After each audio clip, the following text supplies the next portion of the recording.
The Strait of Hormuz is turning into a war zone. ሆርሙዝ በፍንዳታ ሲናጥ አድሯል። የጦር መርከቦች፣ ነዳጅ ጫኝ ታንከሮች፣ ትንሽ የጦር ጀልባዎች ፋርስ ባህር ውስጥ በፍንዳታ ሰጥመዋል። ኢራን እና አሜሪካ ሶስተኛ ዙሩን በይፋ አውጀውታል። ትራምፕ የኢራን ደሴቶችን በቁጥጥር ስር ለማዋል አዲስ ዘመቻ አውጀዋል። የአሜሪካ ጦር ወደ ኢራን ለመግባት እያሟሟቀ መስሏል። ትራምፕ ደግሞ ኢራንን በድርድር ስም እያዳከሙ ጦራቸውን ወደ ኢራን ለማስገባት መዘጋጀታቸው በሰበር ተሰምቷል። ትንታኔያችን የሆርሙዝ ትኩሳትን በዝርዝር ይመለከተዋል። ቻናሉን ሰብስክራይብ በማድረግ ይጀምሩ። ቪዲዮን ላይክ ማድረግ ደግሞ ቀዳሚ አድርጉ። መልካም ቆይታም። በሆርሙዝ ወሽመጥ ላይ ሌሊቱን በአስፈሪ ፍንዳታዎች ሲናጥ አንግቷል። የዓለማችን የነዳጅ አቅርቦት 1/5ኛው የሚጓጓዝበትና የዓለም ኢኮኖሚ የደም ስር ተደርጎ የሚቆጠረው ወሽመጥ ላይ ሚሳኤሎች ድምፅ እያስተጋባ ይገኛል። ከሳምንታት በፊት ተይዞ የነበረው የተኩስ አቁም ስምምነት ተጥሶ አሜሪካና ኢራን እርስ በርሳቸው በሚወራወሯቸው ሚሳኤሎች ምክንያት የጦር መርከቦች በጥይት እሳት ውስጥ ሲናወጡ፣ ትናንሽ ጀልባዎች ሲጋዩና በባህር ዳርቻ ላይ የሚገኙ ተቋማት በከፍተኛ እሳት ሲቃጠሉ ተስተውሏል። ባለፉት 48 ሰዓታት ውስጥ ብቻ ይህ የዓለማችን እጅግ ወሳኝ የኃይል አቅርቦት መስመር ወደ ጦር ግንባርነት እየተቀየረ ያለ መስሏል።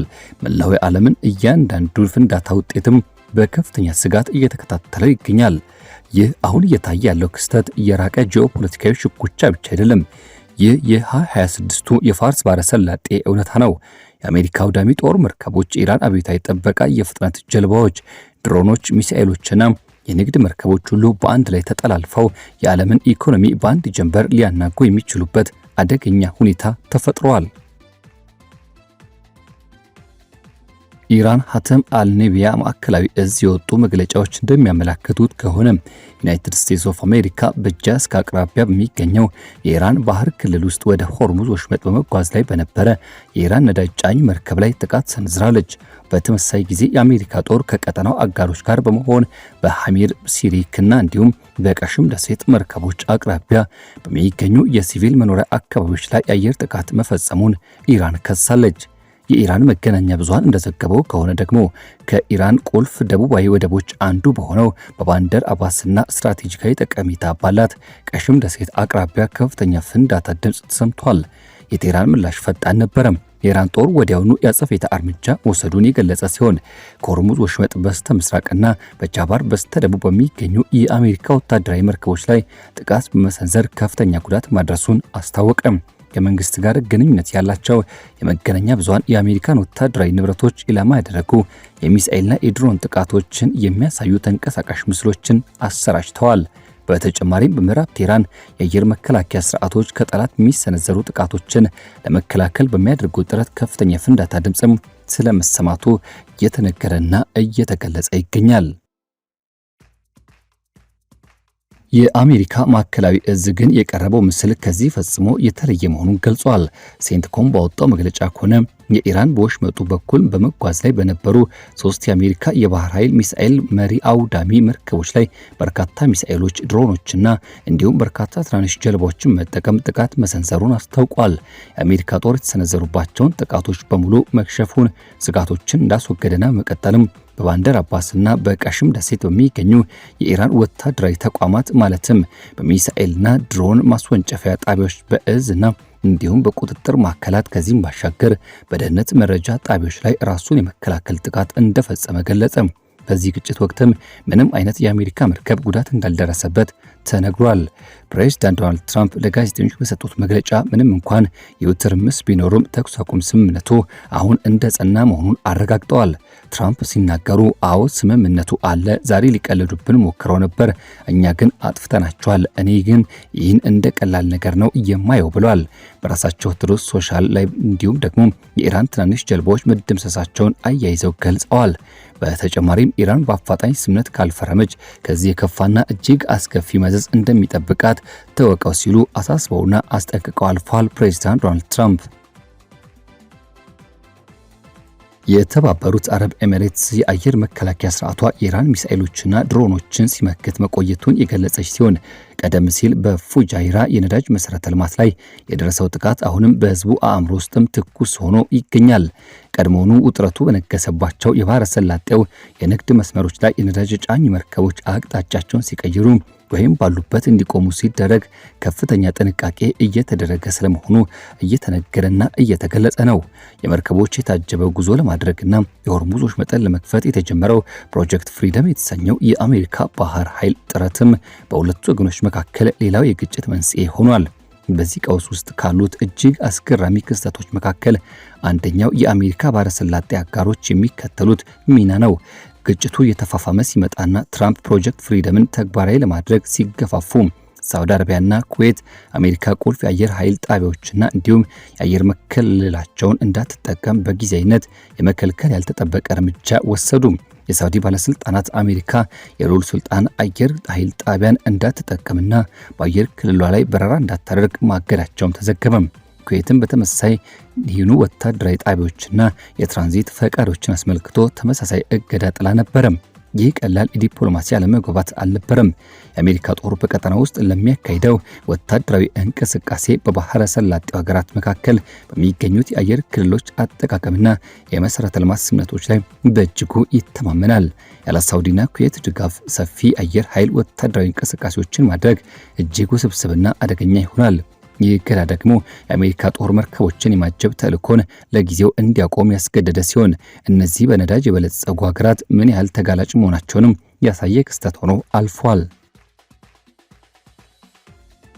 ሆኖም ግን ከ6 ሰዓታት በኋላ የአየር ክልል አጠቃቀም ፍቃዱ ተመልሷል። እንደ ዘገባዎች ከሆነ በከፍተኛ የአሜሪካ ባለስልጣናትና በሳውዲ አልጋውራሽ መሐመድ ቢን ሳልማን መካከል የተደረገው የስልክ ጥሪን ጨምሮ በሚስጥር የተከናወኑ የዲፕሎማሲ ስራዎች ለዚህ ለውጥ ትልቅ ሚና ተጫውተዋል። ይህ የአቋም ለውጥ አንድ መራር እውነት ያሳያል። የባህረ ሰላጤው ንጉሳውያን በሁለት አስቸጋሪ ምርጫዎች መካከል ተወጥረው እንደሚገኙ ቀደም ሲል በፉጃይራ የደረሰውን ይህኑ ጥቃት በማስታወስ የኢራንን አጸፋዊ እርምጃ ክፉኛ ይፈራሉ። በሌላ በኩል ደግሞ ዋሽንግተንን ማራቅ ወይም ደግሞ የሆርሙዝ ወሽመጥ በቋሚነት ተዘግቶ ማየት አይፈልጉም። በዚህ የውሃ መስመር በኩል በሚላክ ነዳጅ ላይ የተገነባው ኢኮኖሚያቸው በአሁኑ ሰዓት በከፍተኛ ሁኔታ አደጋ ላይ ወድቋል። ይህ የአቋም መካከለኛ ምስራቅ ላይ ያሉ ሀገራት መካከል ያለውን ጥልቅ ልዩነት ያሳያል። ኳታር፣ ኦማንና ሌሎችም ሀገራት ከቴህራንና ከዋሽንግተን ጋር ያላቸውን ግንኙነት ለማመጣጠን ጥረት እያደረጉ ይገኛሉ። ከነዚህ ሀገራት መካከል አንዳቸውም ቢሆኑ ከዚህ እየሰፋ ባለው ግጭት ውስጥም ቀጣዩ የጥቃት ኢላማ መሆን አይፈልጉም። አሁንም ቢሆን የፋርስ ባህረ ሰላጤ ቀጣይ ዕጣ ፈንታ በዲፕሎማሲያዊ ጥረትና በወታደራዊ ጡንቻ ማሳየት መካከል ባለው ስስ ክር ላይ ተንጠልጥሎ ይገኛል። በፋርስ ባህረ ሰላጤ ሰማይ ላይ የሚሳኤሎች የእሳት ነበልባል እየታየና ፍንዳታ ድምጾች ያስተጋቡ ባሉበት በዚህ አስፈሪ ወቅት ላይ የዲፕሎማሲ መስመሩ ግን ሙሉ በሙሉ አልተበጠሰም። ይልቁኑ በተፋላሚዎቹ ወገኖች መካከል የሚደረገው ድርድር የቀጠለ ሲሆን ተደራዳሪዎቹም በዚህ አደገኛ ግጭት ውስጥ ሰላምን ለማውረድ ጥረታቸውን ቀጥለዋል። ኢራን በአሁኑ ወቅት ዩናይትድ ስቴትስ መንግስት የቀረበላትን በ14 አንቀጾች የተዋቀረውን የጋራ መግባቢያ ሰነድ በጥንቃቄ እየመረመረች ትገኛለች። ታዲያ ይህ ረቂቅ ሰነድ ዋነኛ ዓላማ አድርጎ የያዘው በሁለቱ ሀገራት መካከል ያለውን የጠላትነት ስሜትና ግጭትን በይፋ ለማስቆም የሚያስችል ስርዓት መዘርጋት ነው። በተጨማሪም በኒውክሌር ጉዳዮች ላይ ጥልቅና ሰፊ ውይይቶችን ለማድረግ የ30 ቀናት የጊዜ ገደብ እንዲቀመጥ፣ የሆርሙዝ ወሽመጥ ይበልጥ ደህንነቱ በተጠበቀ ሁኔታ በድጋሚ እንዲከፈት፣ እንዲሁም ከኢራን የዩራኒየም ማበልጸግ እንቅስቃሴዎች ጋር ተያይዞ የሚጣሉ ገደቦችና ማዕቀቦችን የማንሳት ጉዳዮችን በዝርዝር ያካትቷል። ይሁን እንጂ ቴህራን በበኩሏ በፓኪስታንና በሌሎችም አደራዳሪዎች አማካኝነት የራሷን 14 ነጥቦች የያዘ ምላሽን ለዋሽንግተን አቅርባለች። የኢራን ጥያቄዎች እጅግ ሰፊና ጠንካራ መሰረት ያላቸው ሲሆኑ ከዚህ መካከል ወደፊት ከአሜሪካ ሆነ ከእስራኤል በኩል ምንም አይነት ወታደራዊ ጥቃት እንደማይሰነዘርባት የማይታጠፍና የማይለወጥ ዋስትና እንዲሰጣት ተጠይቃለች። ከዚህ በተጨማሪ የአሜሪካ ጦር ከቀጠናው ሙሉ በሙሉ ለቆ እንዲወጣ፣ የታገዱባት የገንዘብ ሀብቶች እንዲለቀቁ፣ የጣጣሉባት ማዕቀቦች ሙሉ በሙሉ እንዲነሱ፣ በግጭቱ ምክንያት ለደረሰባት ጉዳት የጦር ካሳ እንዲከፈላት፣ ከዚህም ባሻገር የወሽመጡን እንቅስቃሴ የሚቆጣጠር አዲስ የጋራ ስራ አመራር ስርዓት እንዲዘረጋ ትፈልጋለች። ቴህራን የኒውክሌር መሳሪያ መታጠቅ ፍላጎት እንደሌላት በድጋሚ እየገለጸች የተወሰነ ዩራኒየም ማበልጸግ መብቷ ግን ተከብሮ እንዲቆይ በጽኑ መሞገቷን የሚያመላክቱ ዘገባዎች በስፋት እየተሰራጩ ይገኛሉ። በዋሽንግተን በኩል ደግሞ ፕሬዝዳንት ዶናልድ ትራምፕ ሁለት አይነት መልክ ያላቸው መልእክቶችን ሲያስተላልፉ ይስተዋላል። በአንድ በኩል ስምምነቱ በአጭር ጊዜ ውስጥ ሊደረስበት ይችላል የሚል ተስፋ ቃል ሰጥተዋል። በሌላ በኩል ደግሞ ኢራን ለቀረበው ጥያቄ እጅ ካልሰጠች ከፍተኛ የሆነ የቦምብ ጥቃት ናዳ እንደሚወርድባት በግልጽ አስጠንቅቀዋል። የእስራኤል ባለስልጣናት ምንም እንኳን በቅርቡ በባህር ላይ በተከሰቱ ግጭቶች በቀጥታ እጃቸውን ባያስገቡም በቀጠናው ባለው ሰፊ ስትራቴጂካዊ ሁኔታ ላይ ግን በንቃትና በከፍተኛ ትኩረት እየተሳተፉ ይገኛሉ። በዚህ አስቸጋሪ የድርድር ሂደት ውስጥ ታዲያ የፓኪስታን ዲፕሎማቶች በአደራዳሪነት የሚጫወቱት ሚና የሚታይ ነው። የተለያዩ የሰላም ሐሳቦችንና የውይይት ረቂቆችን በዋና ከተሞች መካከል በማመላለስ ከፍተኛ ጥረት እያደረጉ ነው። ሆኖም ግን በኢራን ፓርላማ ውስጥ የሚገኙ ጠንካራ አቋም ያላቸው ፖለቲከኞች አሜሪካ ያቀረበችው ማዕቀፍ የምኞት ዝርዝር በማለት ውድቅ ያደርጉት ይገኛሉ። ቴህራን አሁንም ቢሆን ጣቷን ከቃታው ላይ እንደማታነሳና ለማንኛውም ጥቃት ዝግጁ መሆኗን በማሳወቅ ማስጠንቀቂያዋን እየቀጠለችበት ትገኛለች። የሆርሙዝ ወሽመጥ በዓለም ላይ ካሉ የውሃ አካላት ሁሉ በከፍተኛ ሁኔታ ወታደራዊ ኃይል የሰፈረበትና በዘመናዊ ቴክኖሎጂ ጥብቅ ክትትል የሚደረግበት ስትራቴጂካዊ ቦታ ነው። ወሽመጡ እጅግ በጣም ጠባብ በሆነበት ስፍራ ላይ ያለ ሲሆን ስፋቱ ደግሞ 34 ኪሎ ሜትር ገደማ ብቻ ሲሆን የመርከቦች መተላለፊያ መስመር ደግሞ ከዚህ በበለጠ የጠበበ ነው። የመልክዓ ምድራዊ አቀማመጥ ለኢራን ትልቅ ወታደራዊ ብልጫን ይሰጣታል። የኢራን ባህር ዳርቻዎች ለፈጣን ጥቃት ጀልባዎችም መደበቂያ የሚሆኑ በርካታ ሰርጥ የሌላቸው ቦታዎች አሏቸው። በተጨማሪም እንደ ቀሽም ባሉ ደሴቶችና በባህር ዳርቻዎች ላይ የተተከሉ የጸረ መርከብ ሚሳኤል ባትሪዎችን በማንኛውም ሰዓት ጥቃት ለመሰንዘር ተዘጋጅተዋል። በባህር ውስጥ የሚቀበሩ ፈንጂዎች ደግሞ ለንግድ መርከቦች ዘላቂ ስጋት ሆነው ቀጥለዋል። በፋርስ ባህረ ሰላጤ ውስጥ ትልቋ ደሴት የሆነችው ቀሽም ደሴት በመሬት ስር በሚገኙ የሚሳኤል መሳሪያዎች የታጠረች ምሽግ እንደሆነች ይነገራል። ባንደራባስ ደግሞ በደቡባዊ ኢራን ክፍል የሚገኝ ዋነኛ የባህር ኃይል ማዕከል ነው። በእነዚህ ቦታዎች ላይ ታዲያ የሚደረግ ማንኛውም ቁጥጥር ወይም ደግሞ እንቅፋት ቴህራን ከአሜሪካ የላቀ የባህር ኃይል ጋር የምታደርገውን ፍልሚያ እንድትመዝነው ትልቅ አቅም ይፈጥርላታል። በድሮኖች፣ በባህር ውስጥ ፈንጂዎች ወይም ደግሞ በፈጣን ጀልባዎች የሚሰነዘሩ ጥቃቶች የመርከቦች የመድን ዋስትና ክፍያ በአንድ ጀንበር ሰማይ እንዲነካ፣ የዓለም አቀፍ የንግድ መስመሮች አቅጣጫቸው እንዲቀይሩ እንዲሁም የነዳጅ ዋጋ በአንድ በርሜል በ10 የሚቆጠሩ ዶላሮችን በሰዓታት ውስጥም እንዲጨምር የማድረግ ኃይል አላቸው። የዓለም አቀፍ የኃይል ገበያውም ለቅርብ ጊዜያቶች ግጭት ፈጣን ምላሽ የሰጠ ሲሆን ተንታኞች ቀውሱ ከቀጠናው አልፎ በመላው ዓለም ከፍተኛ መስተጓጎል ሊፈጠር እንደሚችል ያስጠነቅቃሉ። የእስያ ነዳጅ አስመጪዎች፣ የአውሮፓ ነዳጅ አጣሪዎችና የአሜሪካ ተጠቃሚዎች ሁሉም የዚህን ቀውስ መዘዝ የመጋራት ስጋት ላይ ናቸው። በለንደን የሚገኘው የኢንሹራንስ ተቋማትም ቀጠናውን በከፍተኛ አደጋ ሊደርስበት የሚችል ቀጠና በሚል መድበውታል። የአሜሪካ ባህር ኃይል በቀጠናው ያለው ኃይልም እጅግ ዘመናዊ በሆኑትና በኤጂሲ የውጊያ ስርዓት ላይ የተገጠመላቸው የአርሊ በርግ አውዳሚ መርከቦች የታጀቡ ናቸው። እነዚህ መርከቦች በአንድ ጊዜ የሚሰነዝሩት በርካታ ጥቃቶችን የመመከት ብቃት አላቸው። የአውሮፕላን ተሸካሚ መርከቦችም የአየር ጥበቃ የሚሰጡ ሲሆን ሄሊኮፕተሮችና የጥበቃ ጀልባዎች ደግሞ ከኢራን ትናንሽ ጀልባዎች የሚሰነዘሩ ስጋቶችን ይከላከላሉ።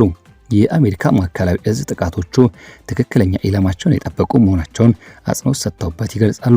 ይህ ማለት ግጭቱ ከቁጥጥር ውጪ እንዳይወጣ በማሰብ ጥቃቱ ያነጣጠረው ሰፊ መሰረተ ልማቶች ላይ ሳይሆን በሚሳኤል ማስወንጨፊያ ቦታዎች ላይ ብቻ እንደሆነም ያነሳሉ።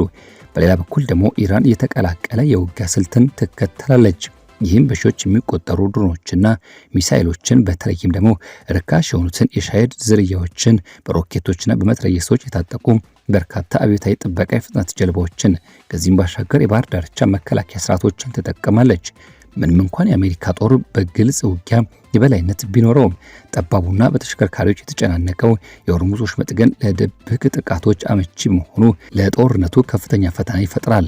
በሁለቱ ወገኖች የሚቀርቡትን የጉዳት መግለጫዎች በገለልተኛ ወገን ማረጋገጥ አሁንም አስቸጋሪ ሆኖ መቀየቱ ነገሩን ይበልጥ አወሳሳቢ አድርጎታል ይላሉ ሁኔታውን የሚገልጹ። ቴህራን ደግሞ የሀገር ውስጥ ድጋፍን ለማሰባሰብና ቀጠናው ተጽዕኖ ጥበቃ ለማድረግ በማቆየት ላይ ትገኛለች። ከዚህ ባሻገር ሁለቱ ወገኖች የራሳቸውን የጥንካሬ ለማሳየት ይጥራሉ። ዋሽንግተንም ተጨማሪ ትንኮሳዎችን ለመከላከል እየዳከረችና እየተፍጨረጨረች ነው። ይህ ግጭት ለብቻው ተነጥሎ የሚታይ አይደለም። በሊባኖስ በኩል ያለው ግንባር የሁቲ አማጽያን በቀይ ባህር ላይ የሚያደርጉት እንቅስቃሴ ብሎም በሌሎች አካላት መካከል ያለው ውጥረት ሁኔታውን ይበልጥ ውስብስብ ያደርገዋል። እስራኤል የራሷን ወታደራዊ እንቅስቃሴዎች ብታደርግም በቅርቡ በሆርሙዝ ወሽመጥ ለተከሰቱት ክስተቶች ግን በቀጥታ እጇ እንደሌለበት በመግለጽ ታስተባብላለች። የባህረ ሰላጤው ሀገራት ከእስራኤል ጋር የጀመሩትን ግንኙነት የማደስ ጥረትና ከኢራን ተላላኪዎች ሊሰነዘርባቸው የሚችለውን አጸፋዊ ጥቃት ስጋትም ለማመጣጠን በከፍተኛ ሁኔታ በጥንቃቄ ተንቀሳቀሱ ይገኛሉ። ከኢኮኖሚ አንጻር ሲታይ ደግሞ ለረጅም ጊዜ የሚቆይ አለመረጋጋት ከፍተኛ ዋጋ ግሽበትን ያስከትል፣ በኃይል አቅርቦትና በሸቀጦች ዝውውር ላይ እንቅፋት ሊፈጠር እንዲሁም የውጭ ኢንቨስትመንት ከቀጠናው እንዲሸሽ ሊያደርግም ይችላል። ፕሬዚዳንት ትራምፕ ስምምነቱ አሁንም እየሰራ መሆኑን ይገልጻሉ። የኢራን ወታደራዊ አዛዦች ግን ለማንኛውም ትንኮሳ ብርቱ ምላሽ እንደሚሰጡ ዝግጅታቸውን አጠናክረዋል። ተደራዳሪዎቹ ከአንድ የተሳሳተ ሚሳኤል ተኩስ ወይም ደግሞ በራዳር ላይ ከሚታይ የተሳሳተ መረጃ የተነሳ ለወራት የተለፋበት የዲፕሎማሲ ጥረት በአንድ ጀንበር ሊፈርስ እንደሚችል በመገንዘብ ጥረታቸውን ከጀርባ ሆነው ቀጥለዋል። የፋርስ ባህረ ሰላጤ ቀደም ሲል መሰል ቀውሶችን አስተናግዳለች። እንደ አውሮፓውያን የዘመን ቀመር በ1980ዎቹ የነበረው የነዳጅ ጫኝ መርከቦች ጦርነት፣ የተለያዩ የአሜሪካና የኢራን ባህር ኃይል ግጭቶች፣ ከዚህም ባሻገር ወሽመጡ የመዝጋት ዛቻዎችም ሲጠቀሱ ከርመዋል በታሪክ ሰሌዳ። ይሁን እንጂ አሁን ያለው ዘመናዊ ድሮን ጥቃቶች፣ ትክክለኛ ኢላማቸውን የሚመቱ የአሜሪካ ሚሳኤሎች፣ የኒውክሌር ጉዳይና የዓለም አቀፍ የኢኮኖሚ ጥገኝነት በአንድ ላይ መገናኘታቸው የአሁኑ ወቅት እጅግ አደገኛ አድርገዋል። መቶዎች ሺዎች የሚቆጠር ቶን ነዳጅ የጫኑ መርከቦችም ደህንነት የተጠበቀ መተላለፊያ እስኪገኝ ድረስም በባህር ላይ ቆመው ይጠብቃሉ። በቀን በሚሊዮን የሚቆጠር በርሜል ነዳጅ አቅርቦትም እጣ ፈንታው አልታወቀም። የዓለም አክሲዮን ገበያዎች፣ የአውሮፕላን ነዳጅ ወጪዎችና የመላው ዓለም ቤተሰቦች የኃይል ፍጆታ ወጪዎች ሙሉ በሙሉ ከነዚህ ውጥረት ካለባቸው የውሃ አካላት ጋር የተቆራኙ መሆናቸው የማይካድና የማይፋቅ እውነታ ነው። የሚቀጥሉት ጥቂት ቀናት ይህ የአሁኑ ግጭት ወደ ዘላቂ ሰላም የሚወስድ አንዲት ትንሽ ታሪክ መሆን አለመሆኑን ወይም ደግሞ ወደ ትልቅ ጦርነት የሚያመራ ብልጭታ መሆን አለመሆኑን የሚለዩ ይሆናል። እስከዚያው ድረስ ግን እሳቱ እየነደደ መርከቦች በጥንቃቄ መንገዳቸውን እንደቀጠሉ መላው ዓለም የታሪክ ስትራቴጂና የኃይል ትግል በቀጥታ የሚጋጭበትን ይህኑ ቀጠና በትኩረት መመልከቱን ቀጥሏል። እኛም የዛሬ በዚህ እንቋጫለን።